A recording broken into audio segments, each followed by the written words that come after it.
হরে কৃষ্ণ, রাধে রাধে। আমি গীতার কথায় আপনাদের সুস্বাগতম। আজকে আরেকটি ভিডিওতে গীতার দ্বাদশ অধ্যায়ের 6 নম্বর শ্লোকটি পাঠ করছি। আপনারাও কিন্তু আমার সঙ্গে অবশ্যই পাঠ করবেন। ওং নমো ভগবতে বাসুদেবায়, ওং নমো ভগবতে বাসুদেবায়, ওং নমো ভগবতে বাসুদেবায়। শ্লোকটিও আমার সঙ্গে উচ্চারণ করবেন। যে তু সর্বাণি কর্মাণি মই সংন্যাস্য মৎপরা অনন্যেন এব যোগেন মাম ধ্যায়ন্ত উপাসতে।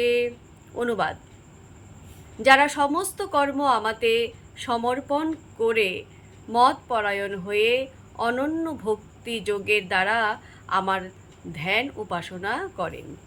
তো ভক্তগণ, এমনি করে প্রতিদিন একটি করে গীতা শ্লোক পাঠ করুন আর এই দুর্লভ মানব জনমকে ধন্য করুন। আর আমাকে কমেন্ট করেছেন লোপা কর্মকার, রাধে রাধে। আপনাকেও রাধে রাধে। হরি বল।